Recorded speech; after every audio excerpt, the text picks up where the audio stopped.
Oke,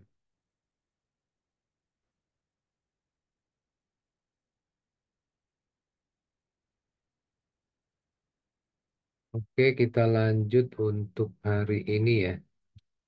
Hari ini itu mengenai treasury.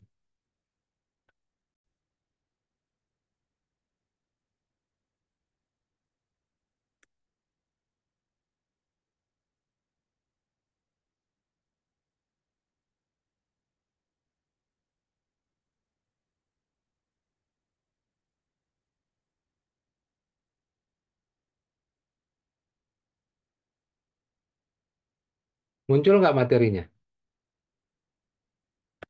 Muncul, Pak. Manajemen treasury. Kelihatan? Kelihatan, Pak. Oke. Eh, saya mau tanya dulu, teman-teman ada gambaran nggak treasury itu maksudnya gimana? Ada yang punya pendapat? Nggak apa-apa, ini sharing aja. Atau udah baca dulu materinya, mungkin udah ada yang baca dulu.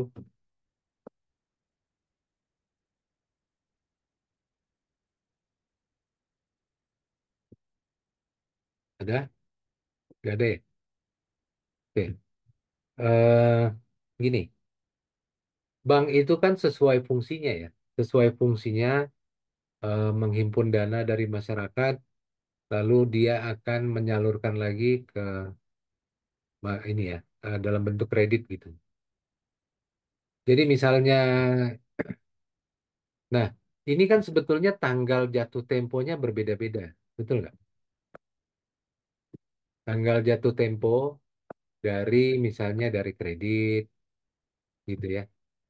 Jadi misalnya ada satu bank, nasabahnya cuma satu, ya misalnya nasabahnya cuma satu, dia taruh uangnya di situ, misalnya 1 miliar. Uang 1 miliar ini kan nanti dipinjamkan oleh banknya gitu ya. Taruhlah 90%-nya dipinjamkan ke orang lain. Berarti 900 juta akan dipinjamkan ke orang lain. Tapi uang 1 miliar ini bentuknya tabungan. Lalu 900 juta itu pinjamannya itu bentuknya adalah kredit yang akan jatuh tempo masih 15 tahun lagi. Gitu. Jadi sekarang kalau si nasabah tabungannya ini taruhlah si A mau tarik uangnya, banknya kan cuma punya uang dari modal dia sendiri, betul nggak? Uangnya kan udah dipakai untuk kredit gitu ya. Uangnya udah dipakai. Nah, itulah sebetulnya fungsi dari treasury. Ya, treasury itu akan mengelola tuh. Mengelola, jadi kalau kita udah belajar akunting, ya kredit itu ada di sisi aset, dana itu, tabungan giro itu akan ada di sisi kredit. Ya, di sisi kredit dari neraca. Nah, kalau dia jatuh temponya beda, banknya akan mengalami masalah likuiditas. Beresiko kan?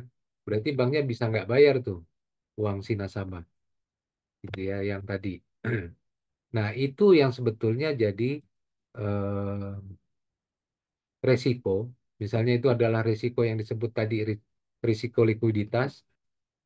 Maksudnya banknya tidak bisa memenuhi kewajibannya dalam jangka pendek, tidak bisa membayarkan uang nasabah yang ingin ditarik, gitu ya. Itu kan beresiko. Nah, itulah fungsi dari treasury, ya, fungsi dari treasury. Nah, ini kan gini ya, coba kita lihat ini contoh ya laporan keuangan Bank Mandiri. Di sini ada di sini disebut misalnya ini di sisi aset. Ada namanya loan, pinjaman sebesar 678 miliar, ya. Itu adalah pinjaman. Ya, jadi ini total asetnya 1.124 eh, miliar. Coba kita lihat dari sisi liabilitiesnya. Dan dari sisi liabilities ini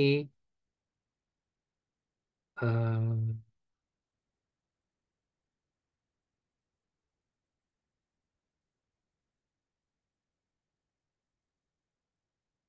ada sisi deposit from customer.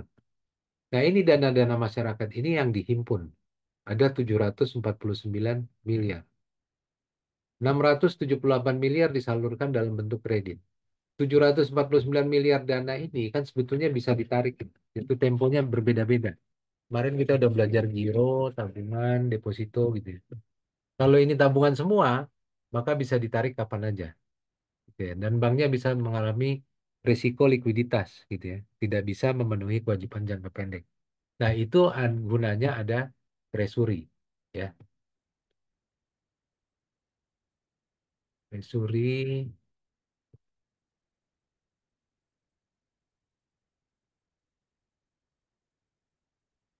Nah,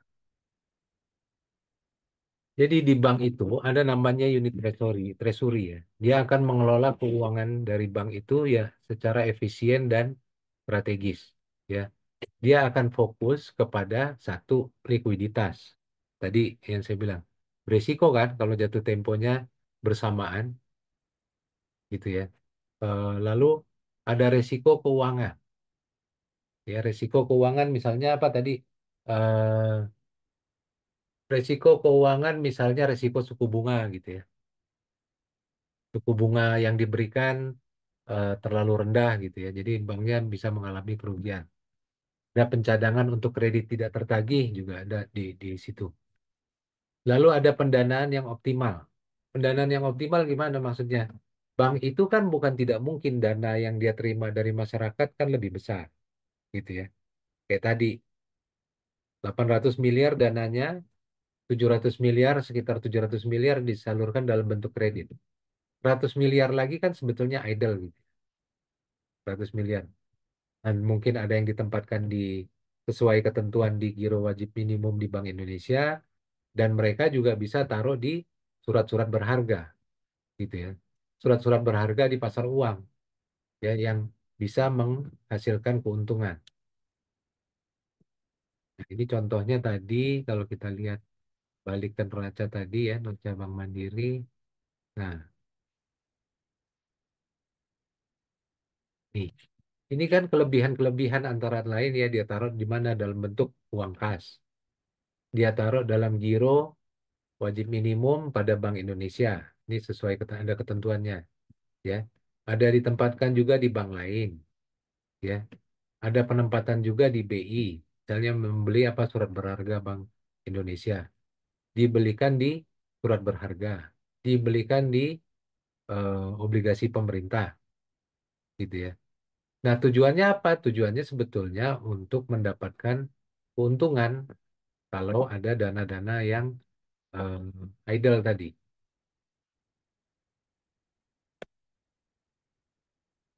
Ya, investasi, pendanaan yang optimal, investasi yang efisien,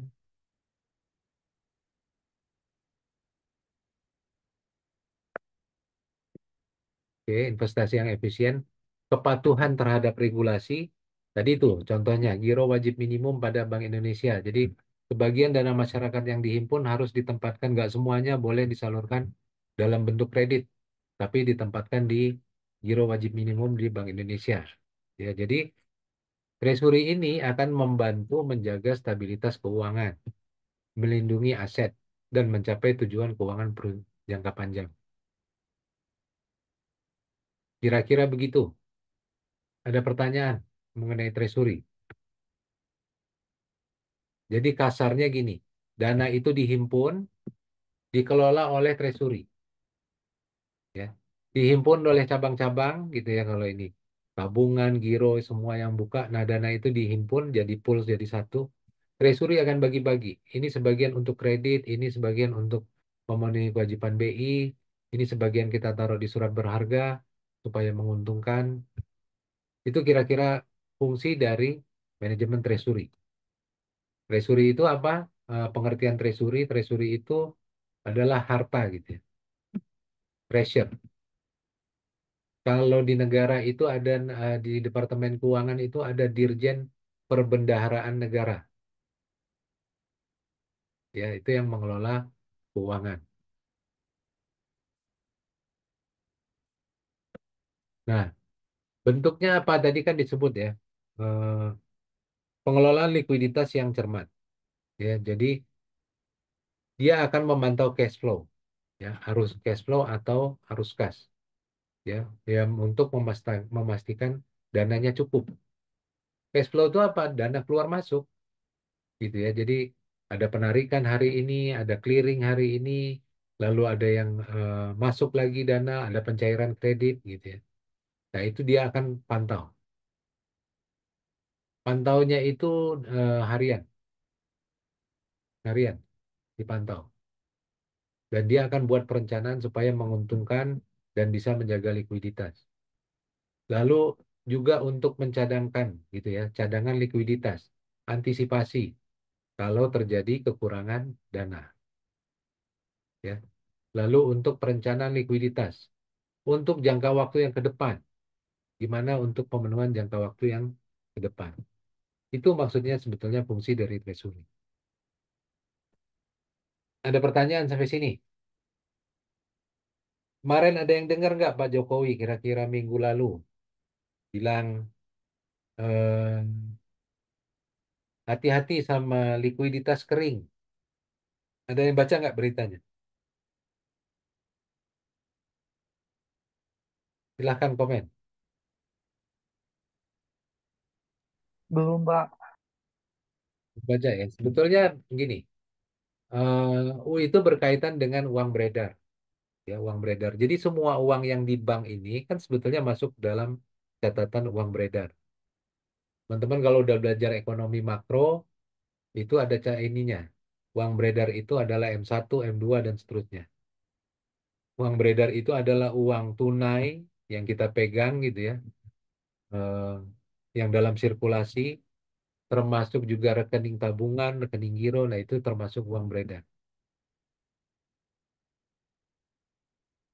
Ya, jadi bank-bank itu termasuk di situ mengelola uang yang beredar di masyarakat.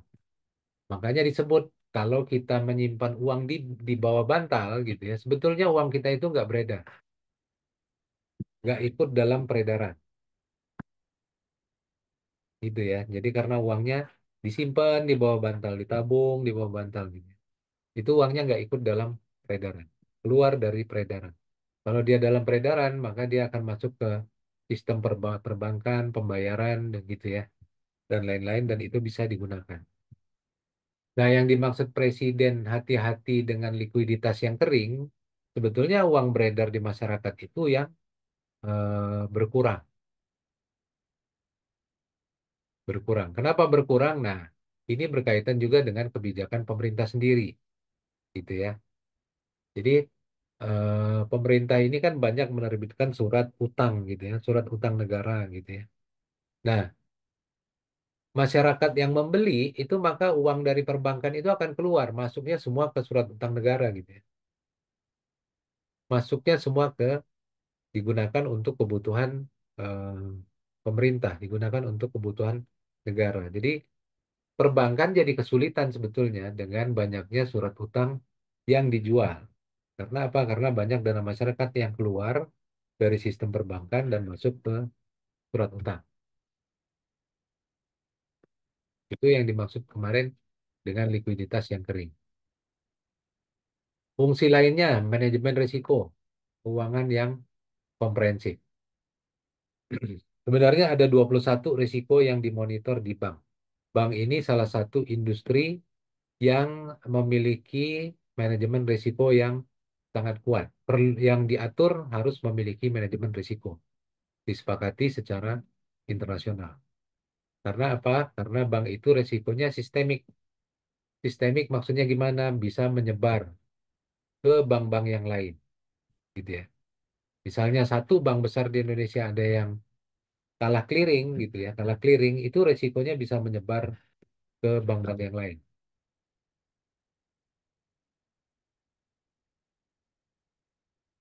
Nah, itu gunanya adanya manajemen risiko. Dimanapun yang namanya manajemen risiko itu ada tiga yang perlu dilakukan ya. Satu, identifikasi, kedua, evaluasi, ketiga, pengendalian. Jadi dicari dulu nih resikonya. Ada muncul resiko di mana? Jadi manajemen treasury akan mengidentifikasi resiko keuangan. Seperti resiko pasar. Ya, resiko pasar ini contohnya apa? Resiko kemarin, resiko kurs. Ya, ada perubahan kurs yang tinggi, ada risiko suku bunga yang tiba-tiba sekarang suku bunga melonjak, gitu ya.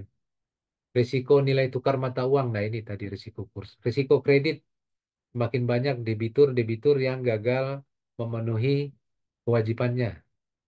Lalu ada risiko operasional.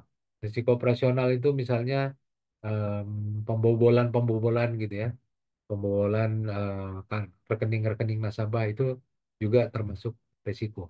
Treasury akan mengidentifikasi risiko-risiko ini, walaupun tidak sepenuhnya di apa ya, tapi salah satu fungsi treasury ini tidak sepenuhnya biasanya di unit treasury, tapi salah satu fungsinya ini. Setelah mereka identifikasi, mereka akan evaluasi, ya menggunakan analisa-analisa, menggunakan model matematik gitu ya, untuk mengukur resikonya. Apakah risikonya masih bisa diaksep atau enggak. Lalu dikendalikan. Cara mengendalikannya gimana? Misalnya dengan mentransfer risiko.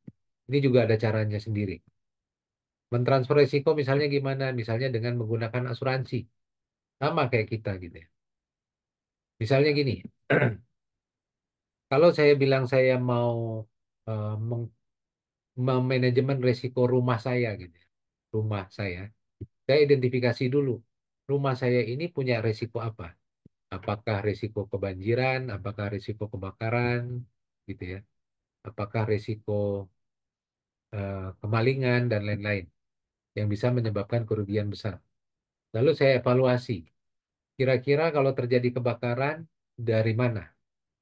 Dampaknya seperti apa? Kira-kira kalau terjadi banjir dari mana? Dampaknya seperti apa? Ya, kalau terjadi kemalingan dari mana dan dampaknya seperti apa? Di mana titik lemah dari rumah saya ini yang bisa menyebabkan munculnya risiko itu. Yang ketiga, dikendalikan. Oh, kalau risiko kebakarannya tinggi, oke, rumah saya asuransikan. Saya oper tuh ke asuransi risikonya. Saya bayar premi ke asuransi. Kalau rumah saya kebakaran, Anda ganti. Saya bayar premi. Itu ya, itu pengendalian. Jadi prinsipnya seperti itu. Dimanapun kalau manajemen risiko, dia akan mencakup identifikasi, evaluasi, dan pengendalian. Oke, ada pertanyaan? Halo? Ya, orangnya Tidak masih. ada. Pak, Ya, saya ada. ya silakan, Mas Barul. Eh, ini soal asuransi, Pak. Apakah dengan kita menggunakan asuransi itu bisa dikatakan gitu, dalam tanda kutip bisa dikatakan kita mengurangi resiko? Ya bisa, bisa. Jadi gini, itu kan bukan mengurangi resikonya ya, kurang tepat kata-kata mengurangi ya, tapi mentransfer resiko. Kalau kita yang tidak diasuransi gitu, sementara potensinya ada, kan berarti resikonya kita yang tanggung. Bukan mengurangi resiko, tapi mentransfer resiko. Kalau mengurangi resiko tadi, misalnya kebakaran, saya evaluasi, oh ternyata titik-titik kebakaran yang paling dekat dari rumah saya ini di sisi belakang rumah gitu ya. Ini yang dempet dengan rumah orang misalnya. Nah itu saya mengurangi resiko misalnya gimana? Saya kasih pelindung api gitu di apa di dindingnya gitu ya. Anti api itu kan mengurangi gitu ya, mengurangi resiko. Tapi kalau asuransi itu kan mentransfer.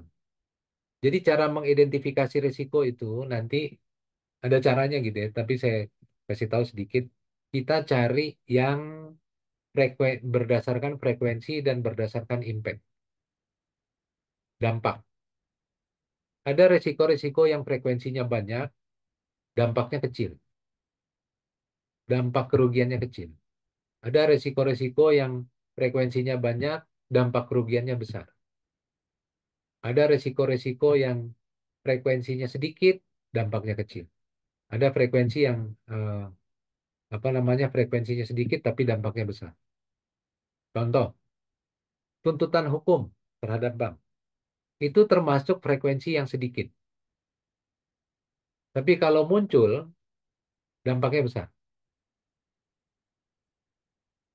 Ya, kalau muncul tuntutan hukum itu, frekuensinya sedikit, jarang gitu ada tuntutan hukum. Mungkin dalam setahun mungkin ada sekali gitu, atau 2 kali. Tapi kalau muncul, itu tuntutannya itu bisa puluhan miliar gitu. Dampaknya besar.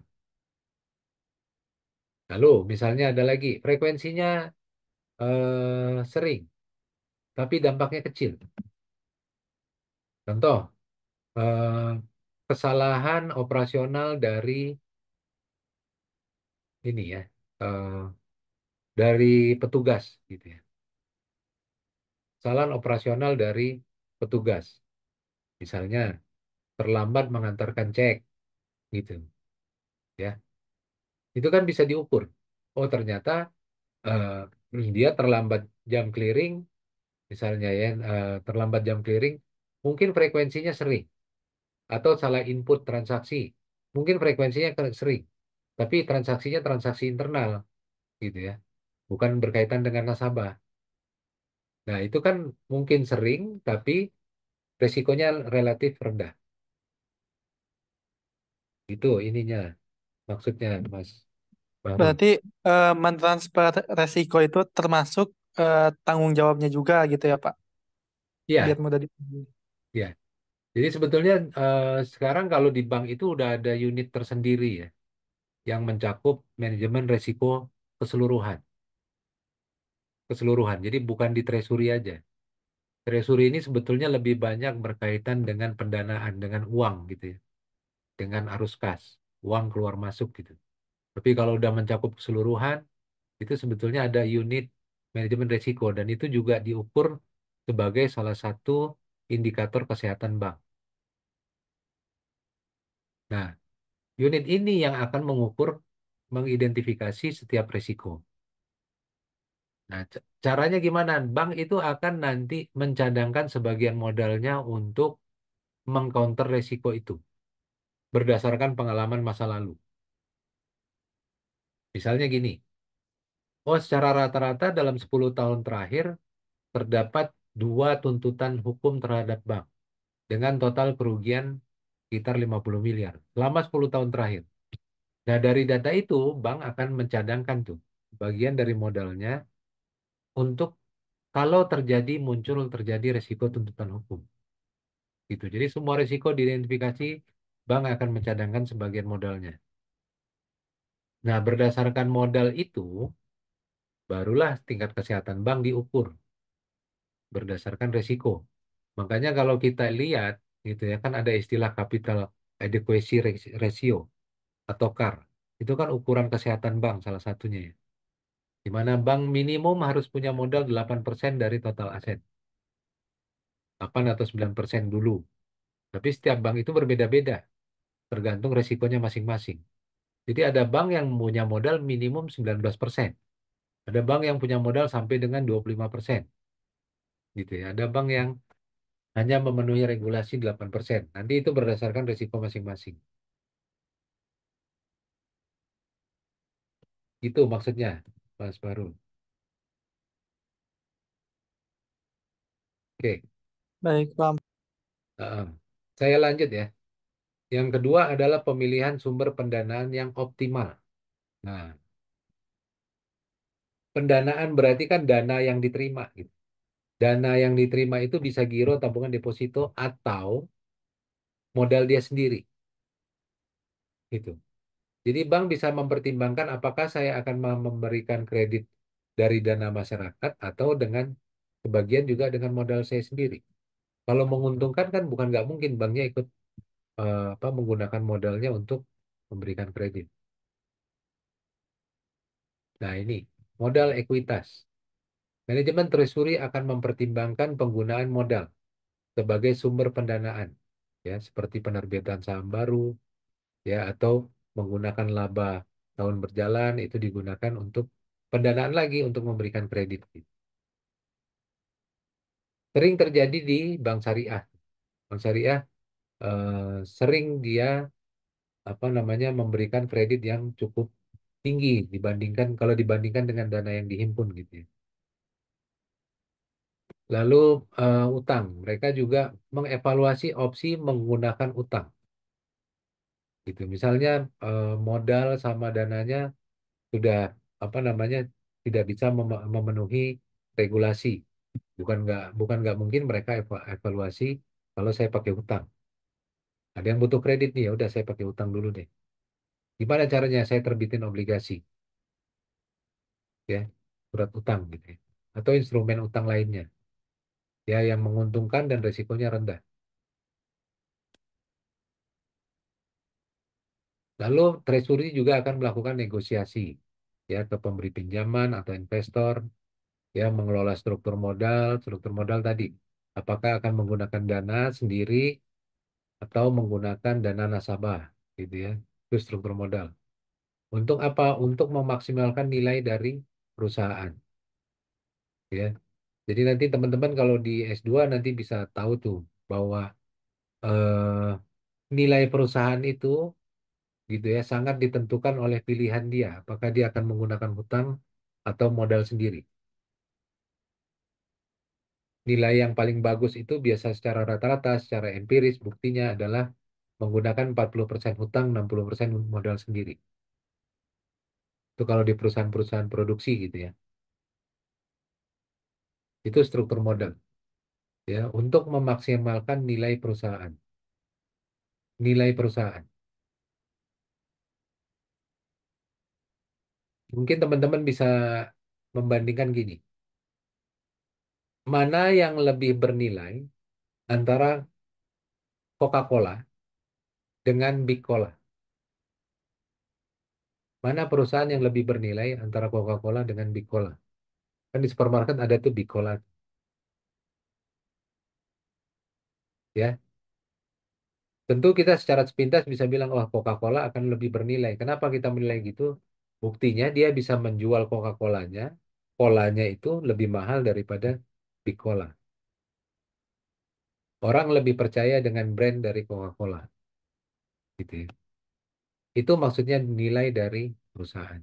Nah, bagian dari apa cara untuk mengelola nilai itu adalah dengan mengelola struktur modalnya.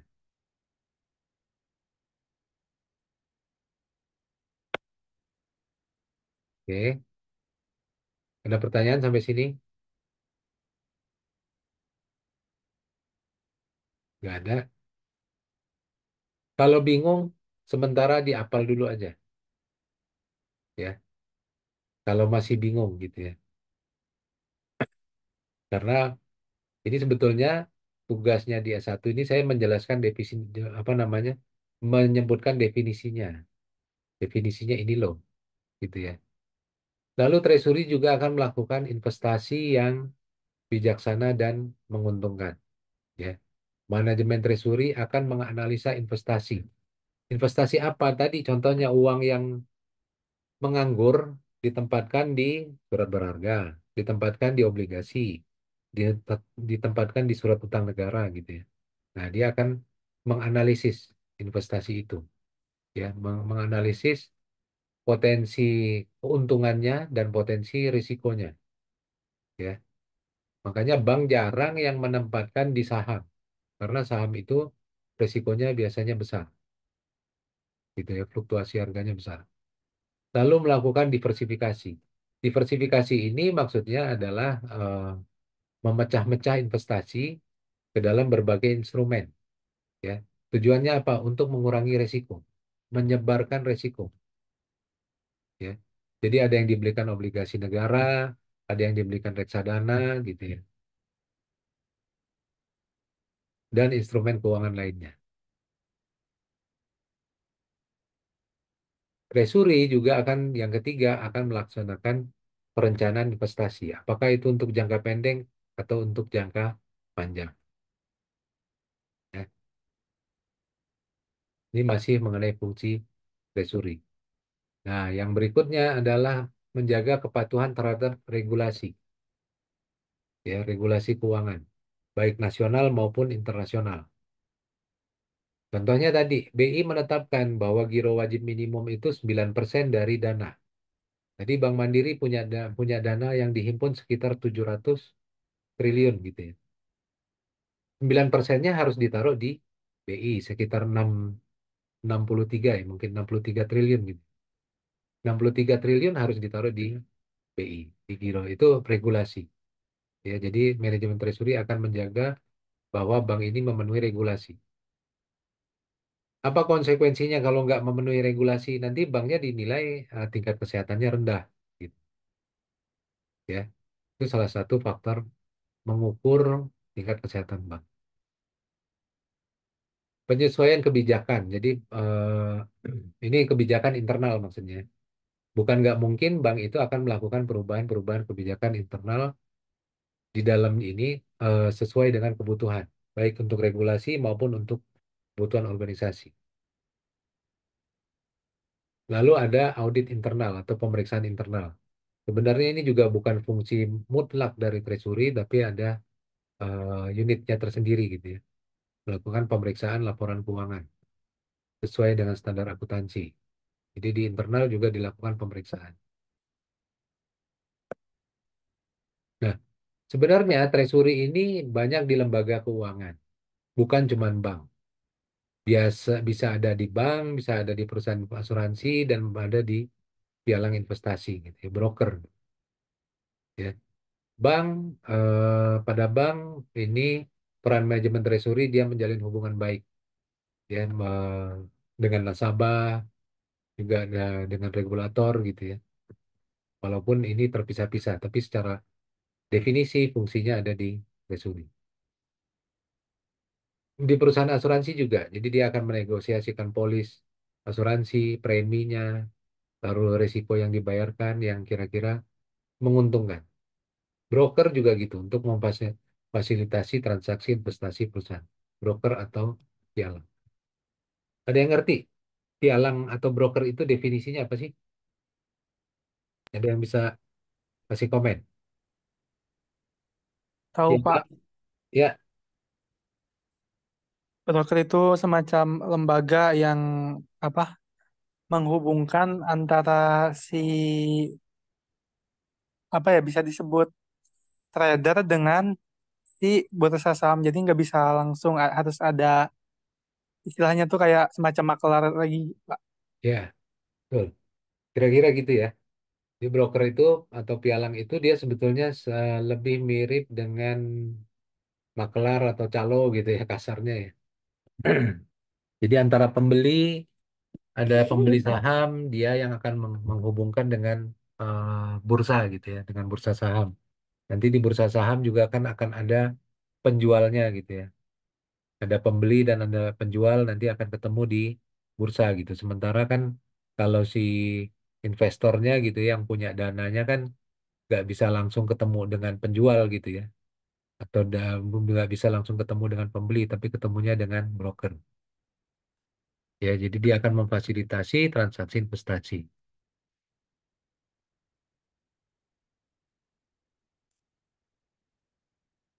Nah, pemantauan kinerja keuangan. Jadi memang mereka itu akan melakukan pencatatan, pencatatannya walaupun dilakukan oleh akunting gitu ya. Mereka akan analisa laporan keuangan perusahaan secara berkala, memantau kinerja gitu ya. Tapi sebetulnya kalau di kondisi saat ini tuh bukan fungsinya bukan full di treasury ya. Treasury lebih banyak tadi mengelola kas tadi, mengelola dana keluar masuk gitu ya. Jadi mereka juga akan menganalisis laporan keuangan jadi partner diskusi gitu ya, partner diskusi untuk mana yang lebih menguntungkan gitu ya, mana yang lebih minimum resikonya.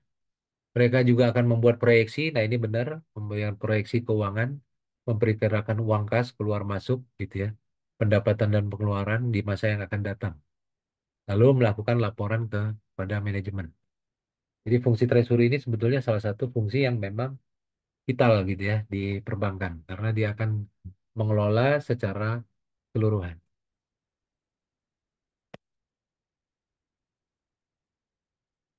Nah, lalu ini juga akan mendukung gitu ya, mensupport terlibat dalam perencanaan keuangan jangka panjang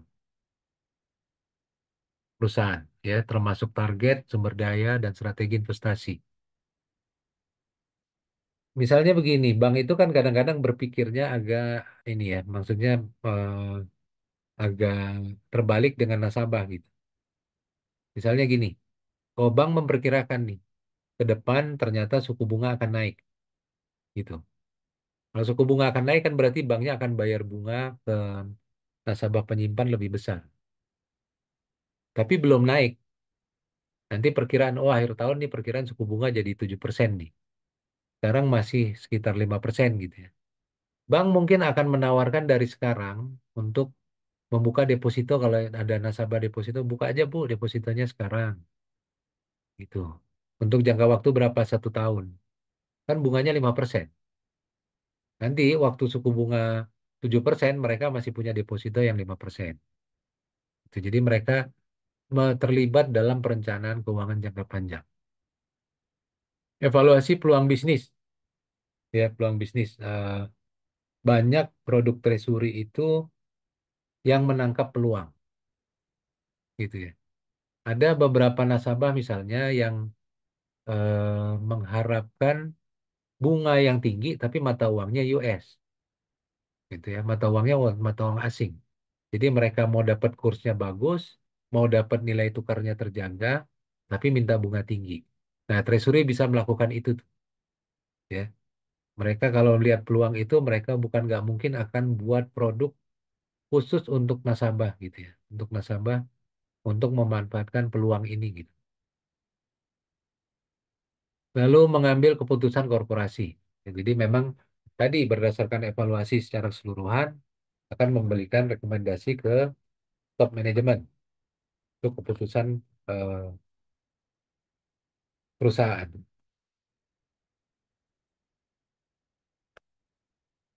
Ini likuiditas sudah tadi. Nah, resiko pasar yang proaktif ya. Resiko pasar itu apa sih? Resiko pasar itu kan misalnya adalah perubahan suku bunga ya. Lalu berdasarkan perubahan kurs gitu ya. Nah, Treasury itu bisa melakukan manajemen resiko secara lebih proaktif. Sebelum resiko itu muncul, sudah melakukan langkah-langkah ya. Pertama, dia akan melakukan identifikasi risiko pasar ya. Seperti ada apa? Oh, ada perubahan nih suku bunga fluktuasi. Oh, ada perubahan nilai tukar. Ya. Oh, ternyata pasar saham kita apa namanya fluktuasinya banyak dana asing yang keluar dari pasar saham. Ini kan resiko-resiko yang Treasury akan pertimbangkan gitu ya. Nah, mereka bisa menggunakan instrumen lindung nilai atau hedging atau kontrak berjangka ya untuk melindungi dari risiko pasar yang merugikan. Misalnya gini, banknya ternyata ada nasabah yang punya kewajiban dalam mata uang US dollar 6 bulan lagi. Nah, Treasury bisa memperkirakan kira-kira 6 bulan ke depan, walaupun nggak tepat gitu ya, nggak 100% tepat, tapi mereka bisa punya proyeksi. Oh, nanti 6 bulan ke depan kurs rupiah akan melemah. Kalau kurs rupiah melemah, hutangnya dalam dolar, berarti kan kewajibannya akan semakin besar. Nah, mereka bisa melakukan lindung nilai. Ya, mereka bisa melakukan kontrak dari saat ini. Jadi dengan mata uang dengan kurs saat ini. Yes, jadi pada saat jatuh tempo nanti kewajibannya 6 bulan kemudian jumlah yang dibayarkan itu tetap sama, kerugiannya lebih kecil. Ya, lalu akan melakukan juga pemantauan dan penyesuaian. Mereka akan pantau pergerakan pasar secara berkala. Kalau lihat kondisi saat ini, menurut teman-teman, apakah pasarnya itu beresiko atau enggak? Kalau kita lihat indikator ya, satu suku bunga, ya, kedua bursa, bursa saham. Ya, kalau kita lihat suku bunga ini cenderung naik. Kedua, bursa ini cenderung sekarang apa namanya dana-dana asing itu keluar dari bursa saham kita. Itu semua beresiko. Beresiko misalnya dengan perubahan kurs. Sekarang kurs kita yang sudah menjadi Kemarin itu 16.300, gitu ya. Nah, yang punya kewajiban dalam bentuk US dollar tentu akan semakin berat. Mereka bisa melakukan lindung nilai, gitu ya. Jadi dipantau secara berkala. Lalu resiko kredit, nah ini sebetulnya ada unitnya juga tersendiri gitu ya. Risiko kredit tapi akan menjadi masukan dari bagi unit treasury. Ya, dia akan menilai risiko-risiko kredit ya. Eh, Misalnya seperti saat ini penjualan kendaraan turun ya. Penjualan kendaraan relatif rendah ya. Mungkin manajemen treasury juga akan eh, ikut memberikan pertimbangan kalau dalam memberikan kredit terhadap itu gitu ya, terhadap sektor-sektor tertentu. Lalu menetapkan kebijakan kredit ya, pembatasan pada sektor-sektor yang berisiko dan pemantauan dan pengelolaan piutang atau kredit. Jadi memastikan bahwa kredit itu tetap lancar sehingga cash flow perusahaan itu tetap lancar. Lancar itu maksudnya berapa hari? Kalau nasabah menunggak berapa hari? Nah, kemarin di materi udah ada tuh. Kriteria lancar itu nasabah menunggak berapa hari? Ada yang bisa jawab? Kan kemarin ada kriteria kolektibilitas tuh. Ada lancar, kurang dalam perhatian khusus, kurang lancar, diragukan, macet. Ada yang ingat nggak? Lancar itu nasabah menunggak berapa hari? Kalau macet sudah di atas 180 hari menunggak. Kalau lancar menunggak berapa hari? Halo, orangnya ada 4 nih, tapi yang komentar cuma Mas Fahrul ini. Ahyani, Ayu, Erwin, Dini malah udah live ya?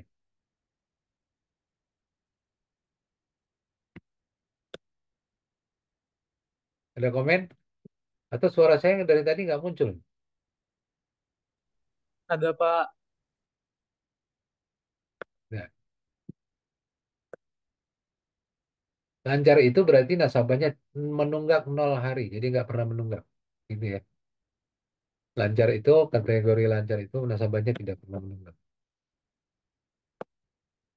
Lalu treasury juga fungsinya untuk optimalisasi struktur modal yang efisien.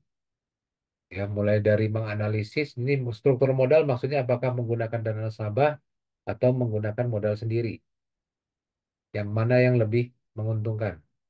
Jadi mereka akan melakukan analisa struktur modalnya terhadap termasuk rasio hutangnya, lalu memilih sumber dananya, mana yang lebih menguntungkan, gitu ya. Lalu akan melakukan penyesuaian struktur modal. Ya, saya kira itu untuk hari ini manajemen treasury. Ada pertanyaan atau komentar? Silakan.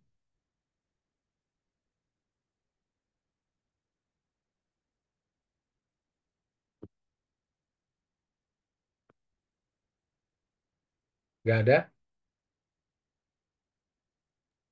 Ya Pak. Gak ada Pak, cukup. Oke, oke, kalau nggak ada, saya kira cukup ya. Saya kira cukup.